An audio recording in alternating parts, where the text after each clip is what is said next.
Hi everyone, I'll be presenting on the topic of competence motivation theory for this week.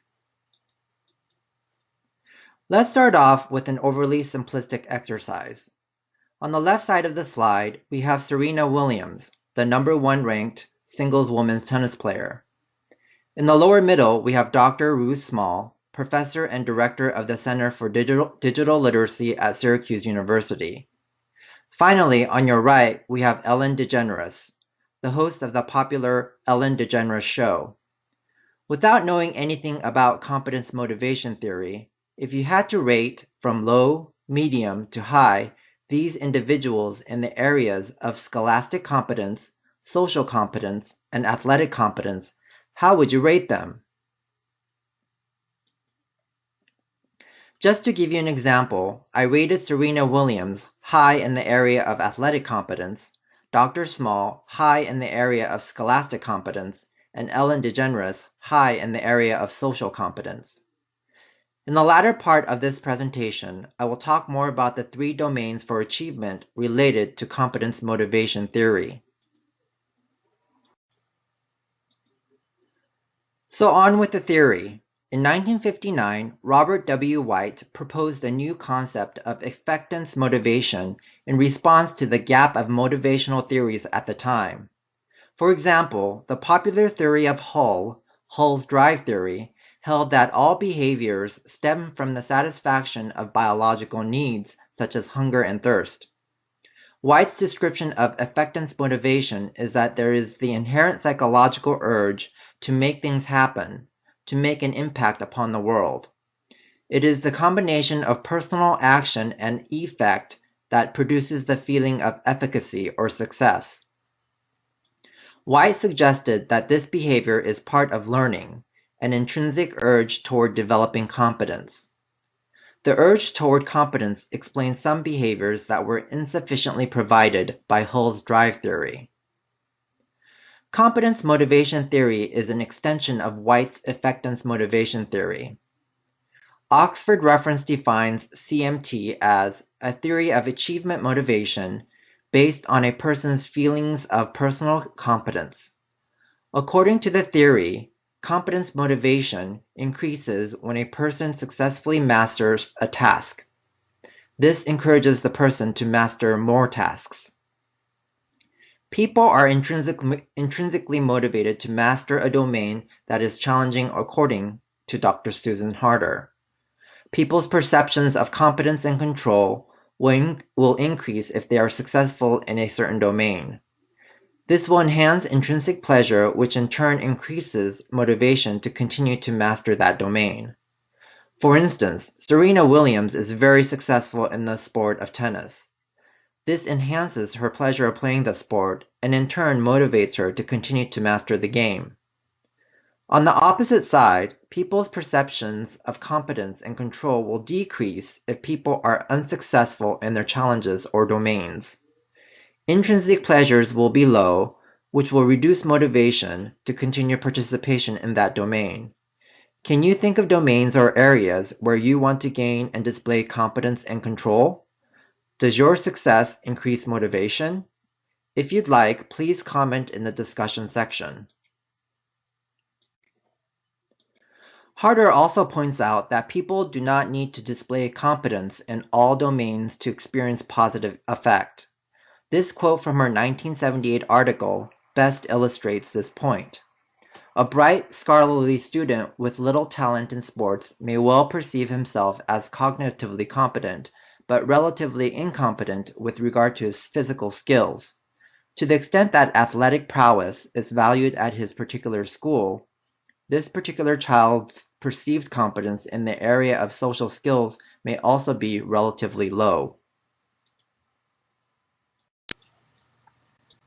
Before looking at the three domain areas of achievement, let's look at an interesting article related to CMT and athletes.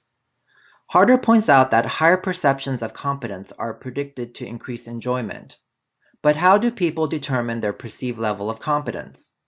In order to answer this question, I read an article titled Same-Sex and Mixed-Sex Sports Teams: How the Social Environment Relates to Sources of Social Support and Perceived Competence.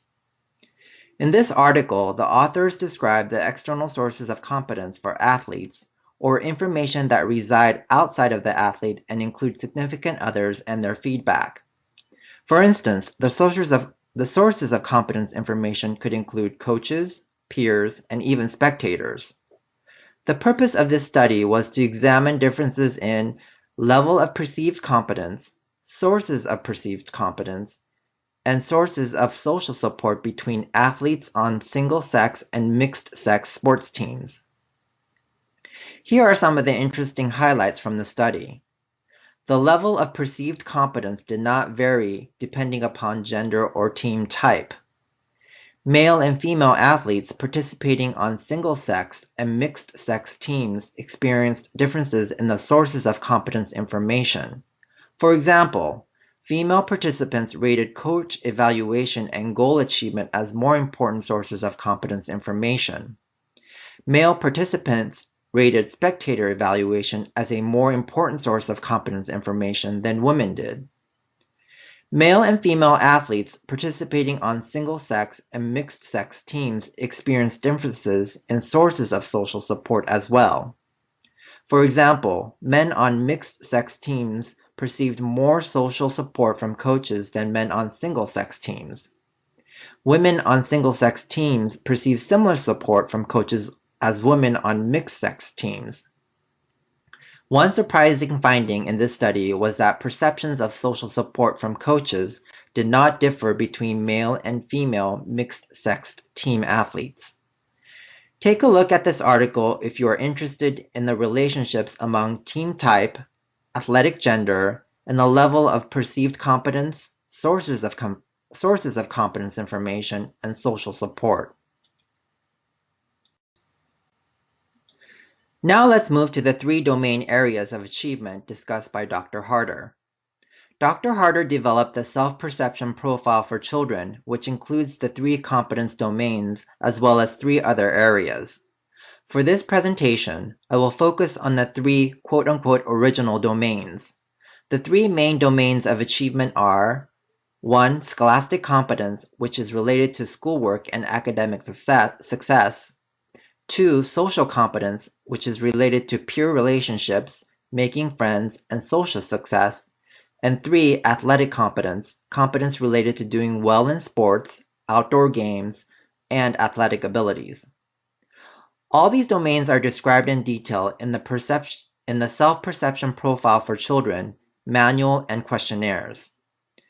In the realm of competence motivation theory, this manual or tool is useful for describing, explaining, and predicting why children are motivated to participate in tasks. Now you have the opportunity to take the short and abbreviated version of the self-perception profile or survey and see how you rate yourself in these 3 domain areas. I will post a link in the discussion board to the survey. It should take you about 5 to 7 minutes to finish the exercise. In the interest of saving some time, please complete 18 of the 36 questions listed on the slide. Please mark 1 box per question. You can replace the word kids with people in the questions to make it more applicable to adults. The survey starts on page 32 of the PDF document. After answering the 18 questions, refer to page 38 for the scoring key. Calculate the mean for each domain on the data coding sheet on page 40. Plot your results on the individual profile form on page 43. What were your scores? Low, medium, or high? Was this tool useful in explaining why you might be motivated in participating in certain tasks? Please post your comments on the discussion board if you'd like to share your findings. We have learned that people's perceptions of competence and control will increase if they are successful in a certain domain. This will enhance their intrinsic pleasure, which in turn increases motivation to continue to master that domain. So how can CMT be applied in your workplace to increase motivation? Here are some suggestions. Provide tasks that match ability levels. For instance, if you are a project manager and are assigning tasks to your team members, you could play to people's abilities by recommending tasks that closely match the person's abilities. Assigning tasks that are too difficult for a team member can lead to frustration and lack of motivation. Define success with the team in mind. Dr. Harder noted that the more successful, the higher the level of motivation. It is often difficult to demotivate a team member if they experience low amount of success. This can happen when an individual has certain targets or goals to meet.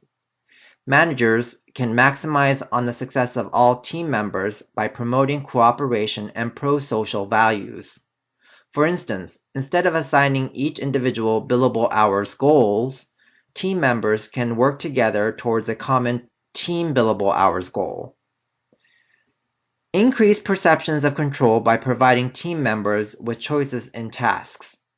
Allow team members to choose their roles on a project team when possible. When given this opportunity, team members can make choices that will appropriately challenge them.